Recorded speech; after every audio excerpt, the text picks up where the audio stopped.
بسم اللہ الرحمن الرحیم۔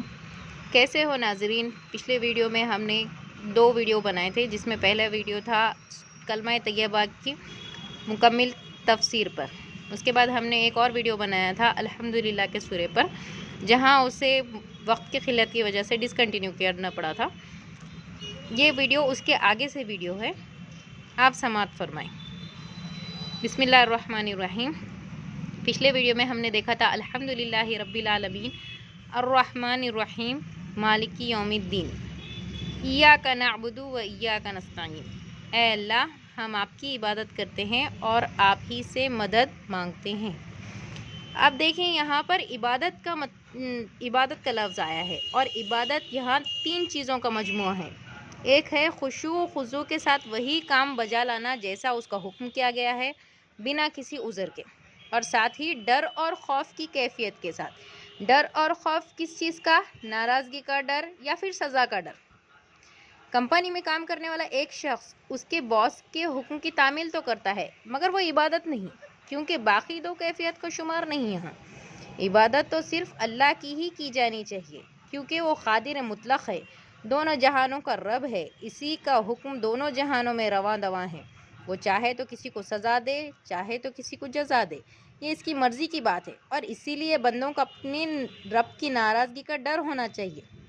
بندے کے دل میں اللہ کی محبت اس طرح ہو کہ اسے ہمیشہ یہ خیال رہے کہ اللہ کی محبت کے بنا اور اس کی ناراضگی کے ساتھ گزرا ہوا ہر وقت بندے کے لیے بربادی ہے، اس لیے وہ اللہ کو ہر وقت خوش کرنے کی اور منانے کی کوشش میں جٹا رہے، اور اسی غرض سے وہ جو کچھ بھی کام کرتا ہے اللہ کو منانے کے لیے، اس کو خوش کرنے کے لیے، وہی کام عبادت کہلاتا ہے۔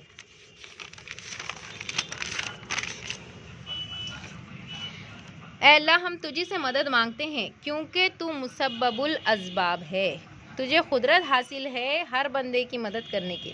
اللہ کو کسی ساز و سامان کی ضرورت نہیں، بلکہ وہ تو خود بندے کے کام کے لیے اسباب بنانے کی قدرت رکھتا ہے۔ یہاں یہ بات سمجھ میں آ جائے کہ ہم دنیاوی اعتبار سے ایک دوسرے کے مدد طلب کرتے رہتے ہیں، لیکن وہ مدد کرنا بھی اس شخص کے لیے کسی ساز و سامان کی وجہ سے ہی ممکن ہوتا ہے۔ مثال کے طور پہ، اگر ہم بیمار ہو تو کسی ڈاکٹر کے پاس جاتے ہیں اور اس سے بیماری کے لیے مدد طلب کرتے ہیں، لیکن اس ڈاکٹر کے پاس بھی اگر اس مریض کی بیماری کے متعلق ساز و سامان ہوگا تبھی وہ اس کی مدد کر سکتا ہے۔ اس ڈاکٹر کے پاس اپنی کوئی ایسی طاقت نہیں کہ وہ مریض کو شفا دے دے، لیکن شفا دینا تو اللہ کا ہی کام ہے۔ اللہ ہی کسی ساز و سامان کی بنا بھی شفا دے سکتا ہے، اسی کا حکم کسی ساز و سامان کا محتاج نہیں ہے، وہ مدد کرنے کی پوری قدرت رکھتا ہے۔ اسی غرض سے ہم صرف اور صرف اللہ سے ہی اپنی حاجتیں مانگتے ہیں، دعائیں مانگتے ہیں، اور کسی سے نہیں مانگتے، کیونکہ اللہ ہی صرف مسبب الاسباب ہے اور اس کے سوا کوئی نہیں ہے۔ اس مضمون کے تحت یہاں ایک اور بات ہمیں صاف ہو جانی چاہیے کہ مرحومین سے مانگنا یا ان سے کسی قسم کی مدد کی امید رکھنا بھی شرک میں شامل ہے، کیونکہ مرنے کے بعد مرحومین کا نامہ اعمال تو بند کر دیا جاتا ہے، ان کا دنیاوی صلاحیت پر کوئی اختیار نہیں رہتا، سب کچھ ختم ہو جاتا ہے، تو وہ بھلا کیسے کسی کا کام بنا سکتے ہیں؟ کچھ لوگ اس امید میں رہتے ہیں کہ مرحومین اللہ کے یہاں ہمارا کام بنائیں گے، یا اللہ کے چہیتے ہوں گے تو وہ ہماری بھی سفارش کر دیں گے، لیکن ان کا ایسی کسی سفارش پر کوئی اختیار نہیں، وہ تو عالم برزخ میں جا چکے ہیں، اور انہیں اللہ کے یہاں بھی کسی قسم کی کسی بندے کی سفارش کرنے کا کوئی اختیار حاصل نہیں ہے۔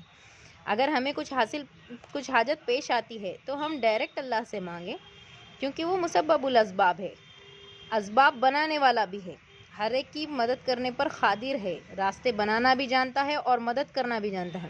اسی لیے اے اللہ، ہم تیری ہی عبادت کرتے ہیں اور تجھی سے مدد مانگتے ہیں۔